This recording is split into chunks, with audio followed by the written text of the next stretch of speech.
Welcome back, everybody. This is the Windy City Bro Pen Round 3 Showdown Throwdown. And I'm Jim, your host. And before we get into it, I just want to remind you guys of two things. First is the For Fantasy's Sake charity golf event. That is going to be August 2nd. It starts at 8. Registration is at 7:30. It is $280 a team. That's $70 a person. Included in that is a cart, 18 holes, and you also get vouchers from Lifted Energy and Hungry Carnivore. There will be some fantasy games and prizes along the way too, included in all this. But most importantly, we're giving back to the community. All proceeds from this event are going to go to community-driven events such as like Toys for Tots. This is just a great way to give back to the community. And a bonus, you get to go golfing. So I'm very much looking forward to it. It's been circling on my calendar for well over a month now. Would love to have all of you guys there. I know I've got a couple buddies already signed up with a couple teams. We've been getting some sponsors signing up. If you guys are interested and want to get signed up to golf, please let myself or DJ know. And if you're interested in sponsoring a hole or a cart, please let us know. We'd love to have you there. It's all going back to the community, and that's what this is all about, is helping those in need in our community. uh, that's about all I could say about it. Is, it's just a great opportunity to give back to the folks in our own backyard. And you get to golf, you get to watch me swing like a jackass. A couple of my buddies, a couple of the Windy City Bro Pen crew, you get to see us swing like jackasses. We're gonna have a lot of fun. It's gonna be a great day. I can't wait to see you guys all there. And number two, and this is going to be a little bit later in the year, but when fantasy football season rolls around, there is the Toys for Tots Bowl. And this has been going on. I believe this is year 6. This will be my first year competing. This is year 6. And this fantasy football league here has generated over $10,000 over the last 5 years for Toys for Tots, which is awesome.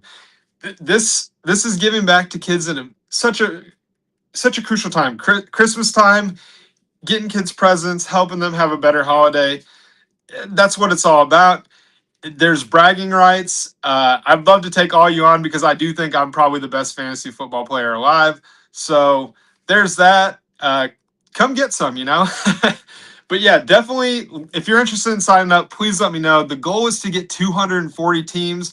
I will let DJ explain how all those moving parts work. But they've been doing this, I believe, like I said, this is going to be year 6. Super excited to be a part of it.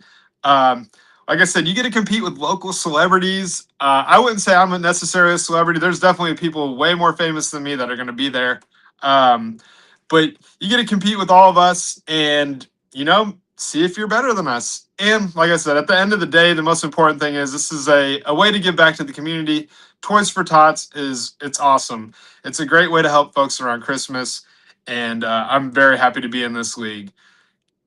And with that being said, we will get into the first 2 rounds of the Memorial. What a bloodbath. And I love it. I love it. Anytime I can see a professional golfer shoot 5 over, 6 over. Hell, Ricky, I think, was 10 over today. He went full 10 cup. I love that. I love that. This is basically a primer for the USO. And guys are getting their asses kicked this week. There are only 11 players under par in the field right now, and there's only 18 that are even or better. This is a battle. This is a dogfight, and that top of the leaderboard does not look as expected. JT Poston up top. What? He's not. He could never do good here, right? Well, he is. So that's kind of the fun of DFS is guys like JT Poston, maybe not playing the greatest golf. They can pop off. I don't think JT Poston's going to win, though, if I'm being honest. I don't know that Ryan Gerard's going to win either. Thankfully for me, I had Ryan Gerard as the guy I was going to fade this week, but I ended up going with Nick Taylor.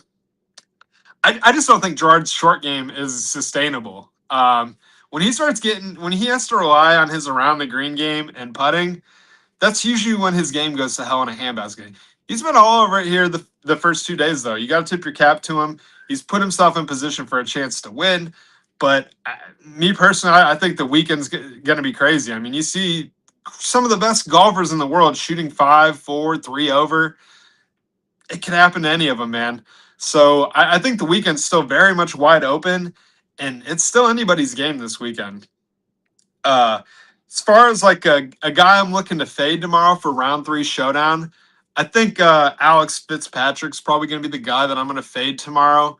And I'm just going to do that because he gained over 3 strokes short game today, and he wasn't really ball striking it. So that tells me that he was probably getting a little bit lucky. So he's going to be a guy that I'm going to be looking to fade tomorrow. I wrote down like 5 guys that I'm looking at to play tomorrow. So when you're looking at the stats for this week in particular, usually I look at ball striking, which is off the tee and approach combined strokes gained. And I went tee to green this week because with it being so important what you do around the green here, I'm basing it off of that this week, and then I'll look for the putting regression candidates that way. So like some putting regression guys that I really like are Christopher Retan, Rosie looks pretty good, and Xander and Cantlay. They seem to have some regression for themselves too, or as possible regression candidates, I should say. Those are 4 guys that I like to maybe get a little bit going with the putter tomorrow, maybe make a move, because I mean tomorrow obviously is moving day, so those are some names that I think could make a push to Poston and Gerard, and I could see Gerard and Poston falling back. That also being said, there's one guy that I almost never ever play in Showdown just because he's too much, but maybe I'm going to consider Scotty tomorrow. He's 1 over, he's 10 strokes back from the lead. He's Scotty Scheffler. He does not have the wins that he's been getting normally this year, but statistically, he is still having like as good of a year as he's ever had. I don't know if this is the week he gets a win, but I also wouldn't be surprised to see Scotty make a push tomorrow. I saw it there myself last year. We were there in attendance, and there's just something about him. He's got aura. I know him and Ted Scott were arguing yesterday when he dunked one in the water. He's been kind of getting, I don't know.